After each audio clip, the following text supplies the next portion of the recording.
Is humility then thinking about ourselves less? Is perfect humility forgetting about ourselves altogether? In other words, is it inconsistent with humility to carefully and diligently consider all of our own behavior? This relates to perhaps the second most common misconception of humility. For Lewis himself asserts of the humble man, he will not be thinking about humility, he will not be thinking about himself at all.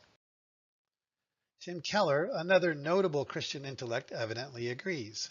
Here's his thesis from his book, The Freedom of Self-Forgetfulness. This is gospel-centered humility, blessed self-forgetfulness, not thinking more of myself as in modern cultures, or less of myself as in traditional cultures, simply thinking of myself less. As both Lewis and Keller rightly observe, being more others-centered is perfectly consistent with humility. However, thinking about ourselves need not imply self-centeredness or selfishness at all, as both men seem to suggest. It depends on the reason for our self-focus. If we're constantly preoccupied with what others are thinking of us, or focused on our own welfare or happiness without regard for others, then this self-focus is certainly inconsistent with godliness. But this need not be our motivation. Upon careful reflection, it can be shown that self-forgetfulness is entirely inconsistent with godliness, and profoundly so. Though we're not to be self-centered, God does tell us to ponder the path of our feet and to let all of our ways be established. To ponder is to think carefully about something, and the path of our feet is the course of our life, all our thoughts, emotions, words, and deeds.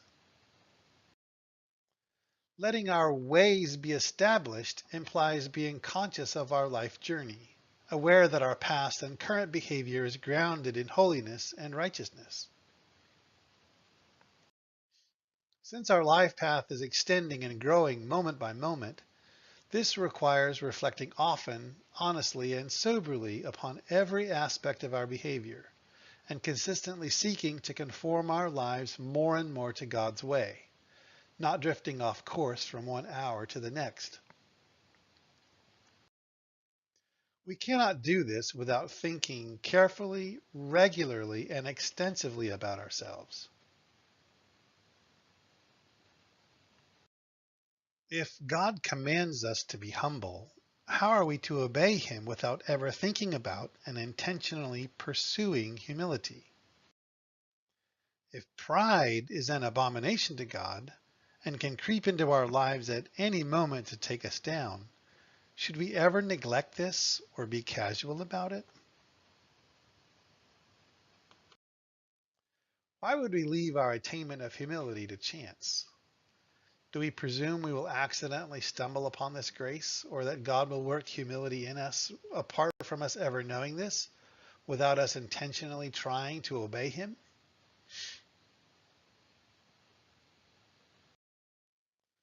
Should we not vigilantly and promptly root out every trace of pride, as well as we are able, rather than grieving God and endangering ourselves?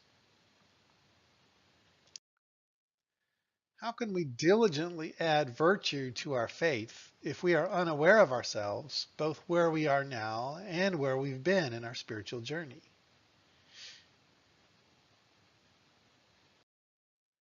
If we fail to examine ourselves, considering our ways, will, and orientation, ensuring our lives consistently evidence those things that accompany salvation, particularly the grace of a humble spirit, we may well end up missing God altogether.